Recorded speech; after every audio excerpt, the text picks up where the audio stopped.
Welcome back to our channel. నేను మీ Kavya. So self help group మహిళా సంఘాలకు ఒక గుడ్ న్యూస్.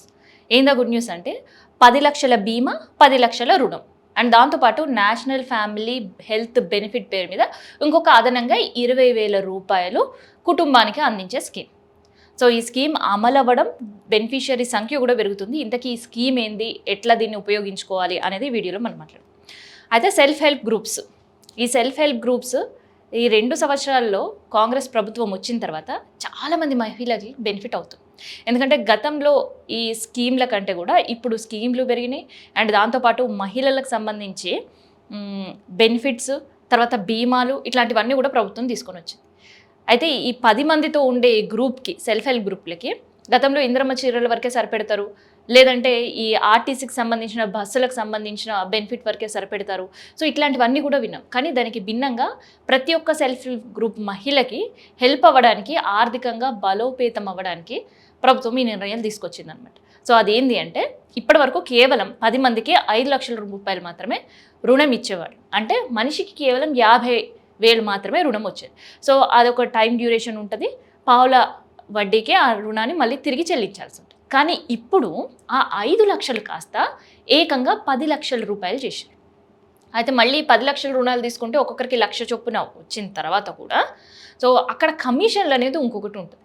సో ఆ లోన్ శాంక్షన్ చేసిన వాళ్ళకి కమిషన్ కావచ్చు, బ్యాంకర్స్లో కొంతమంది పేపర్స్ ఇచ్చిన అది ఇదని చేసినప్పుడు కమిషన్లు కావచ్చు, ఇవన్నీ కూడా చేసేవాడు. సో దీనివల్ల కూడా మహిళా సంఘాల్లో ఉండే గ్రూప్ సభ్యులు ఇబ్బంది పడుతూ ఉండేవాడు. ఒక పక్క లంచాలు ఇవ్వలేక, లంచాలు ఇచ్చిన వాటికి కూడా డబ్బులకు వడ్డీలు కట్టలేక, కానీ వాటన్నిటికీ చెక్ పెడుతూ ఒక ట్రాన్స్పరెన్సీ ఉండేటట్టు కంప్లీట్గా సిస్టమ్ అంతా కూడా ఆన్లైన్ చేసేసారు. అంటే ఇప్పటి నుంచి ఆ లోన్ శాంక్షన్ అయిన అమౌంట్ ఏకంగా సభ్యురాలి అకౌంట్లోకే జమ అయ్యేటట్టు ఒక నిర్ణయం తీసుకున్నారు.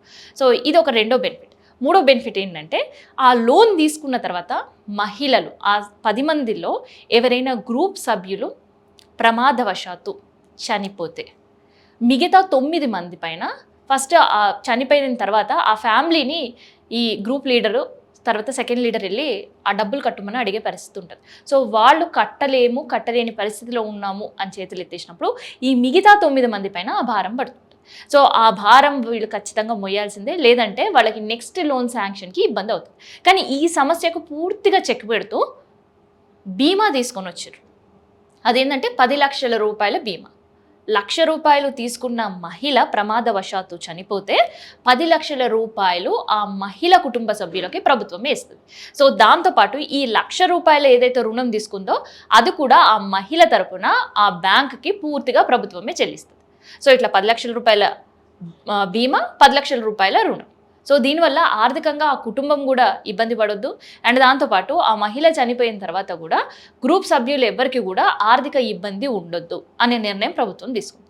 మరి దీంతో పాటు ఇన్ కేస్ ఆ లోన్ తీసుకున్న తర్వాత మహిళ గనక ఆ గ్రూప్ సభ్యురాలు ఎవరైనా కానీ సో బెడ్ రెయిన్ అయినా, కంప్లీట్ ఆమె ఆరోగ్య పరిస్థితి బాగాలేక, ఆమె బయట ఉపాధికి వెళ్ళలేక, ఇంకే పని ఇంట్లో చేయలేక కంప్లీట్గా మంచానికే పరిమితమైతే ఏంటి అంటే అట్లాంటి పరిస్థితుల్లో ఉన్నప్పుడు కూడా ప్రభుత్వం మళ్ళీ ఇంకోసారి మహిళకు ఆర్థికంగా సహాయం చేయడానికి ముందుకు వస్తుంది. సో ఇందులో కేంద్రానికి సంబంధించిన ఒక స్కీమ్ ఉంది, రాష్ట్రానికి సంబంధించిన ఇంకొక స్కీమ్ ఉంది. సో అట్లాంటి పరిస్థితుల్లో కూడా ఆ మహిళలకి పూర్తిగా రుణం అనేది మాఫీ జరుగుతుంది. సో మహిళ తరపున, ఆ సభ్యురాల తరపున ఆ డబ్బులు ప్రభుత్వానికి సర్కారే భరిస్తుంది.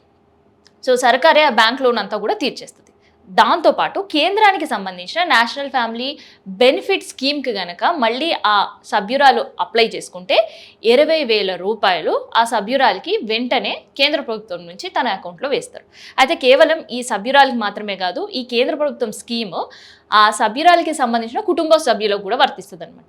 అంటే ఆ ఫ్యామిలీ పెద్ద ఎవరైనా ఉన్నా, తన మంచానికి పరిమితమైనా, లేదంటే ప్రమాదవశాత్తు తనకేమైనా అయినా కూడా ఆ మహిళ పైన మళ్ళీ ఆర్థిక ఇబ్బంది పడుతుంటుంది. సో అట్లాంటి ఆర్థిక ఇబ్బంది నుంచి మహిళలను బయటికి తీసుకురావాలి అంటే కేంద్ర ప్రభుత్వం స్కీమ్కి అప్లై చేసుకుంటే, నేషనల్ బెనిఫిట్ ఫ్యామిలీ స్కీమ్కి, ఆ స్కీమ్లో ఎలిజిబుల్ అయిన వాళ్ళకి 20,000 వెంటనే కేంద్ర ప్రభుత్వం చెల్లిస్తుంది. సో ఇదనమాట మహిళలకి ఇప్పటి వరకు ఇంద్రమ్మ చీరలని, లేదంటే ఆహారానికి సంబంధించిన చెక్స్ ఫుడ్ సెక్యూరిటీ చెక్స్ ఉన్నప్పుడు వాళ్ళకి అక్కడ వాలంటీర్లుగా ఉద్యోగాలు ఇవ్వాలని, తర్వాత ఆర్టీసీ బస్సులకు సంబంధించిన బెనిఫిషియర్లో ఈ మహిళలను కూడా భాగస్వామ్యం చేయడం కానీ, తర్వాత ఇక మీటింగ్స్కి అయితే మీకు తెలిసిందే ఇంద్రమ్మ చీరలు కట్టుకొని అక్కడక్కడ మహిళలు కనిపిస్తూనే ఉన్నారు. సో ఈ వీటికి మాత్రమే వాళ్ళని పరిమితం చేయొద్దు, ఆర్థికంగా బలోపేతం చేయాలని ఒక నిర్ణయం తీసుకొని ఇట్లాంటి డెసిషన్స్ తీసుకున్నారనమాట.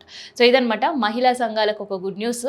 అటు అప్పులు ఆర్థికంగా అండ్ దాంతోపాటు వాళ్ళ బిజినెస్ పరంగా కూడా స్టార్ట్ చేయాలి అనుకున్న వాళ్ళకి రుణాలు ఇవ్వడానికి బ్యాంకులు సిద్ధంగా ఉండాలి అని కూడా సీతక్క ఆదేశాలు జారీ చేసిండ్రు.